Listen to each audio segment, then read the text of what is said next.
Alright, I've been asked to do a follow-up review to the Immortal Pro from Motobecane that I purchased from Bikes Direct back in March, now that I've had it for a while. So here goes nothing. So as of today, I've actually ridden it just a mile or two less than 4,500 miles.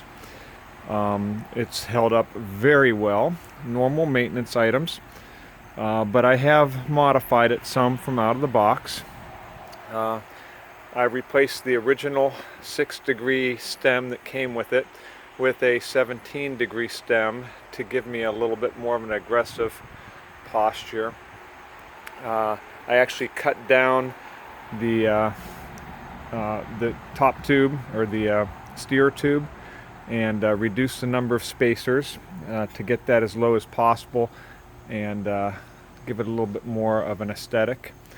This is actually a matching matte finish carbon fiber stem that I got off of Amazon relatively cheap, and it's held up pretty well, but I did use the original hardware from the original stem because it was stainless, much better hardware.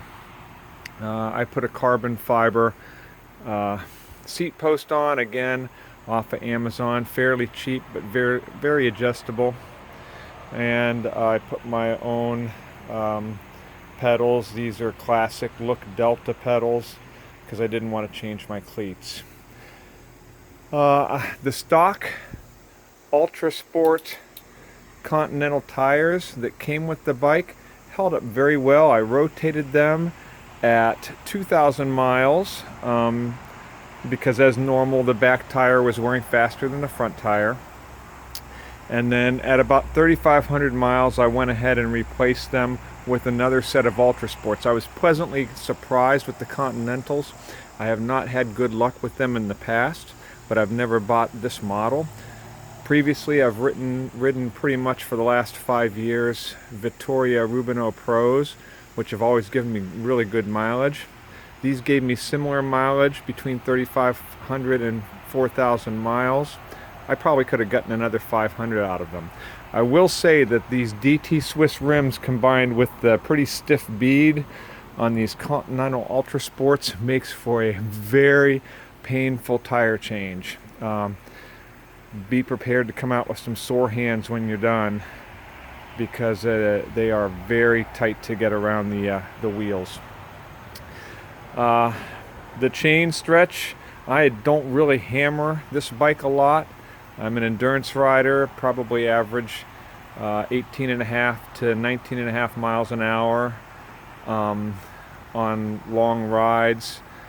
And my chain stretch here at 4,500 miles is still well within specification. I have another chain ready to go on, but the stock chain has held up very well. I just had at 4,400 miles, 4,300 miles or so, just a couple days ago, I had the rear derailleur cable changed out. It started getting a little flaky, and typical, on my previous 6,000 series Ultegras, I would have to change the rear derailleur cable out every 5,000 miles or so because it would fray or get messed up here in the shifter mechanism, and that's what happened on this one too. It started to get bunched up here.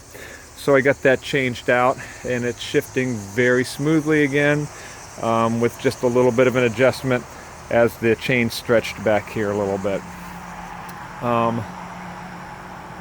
What else? It still rides very smoothly.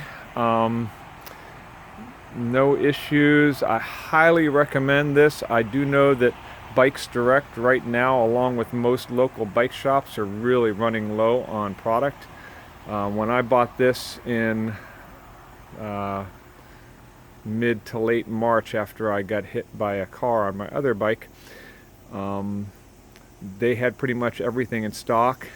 Pretty much everything is out of stock, or you've got to pre-order now or wait for it to come in. But again, spins nicely, shifts nicely. I did other modifications. I took the head badge off for a nice clean look. Used a heat gun and some solvent and Pulled the head badge off. Same with the sticker on the seat tube. So it's now got pretty much the black stock decals. I added some stock or some black decals in the back on the seat stays, and I added my Hello Kitty decal on the top tube because this is my Immortal Kitty bicycle. So again, Motobecane Immortal Pro review after 4,500 miles out of the box. Minimal adjustment, normal wear and tear and maintenance items. Very good ride, highly recommended. Thanks for watching.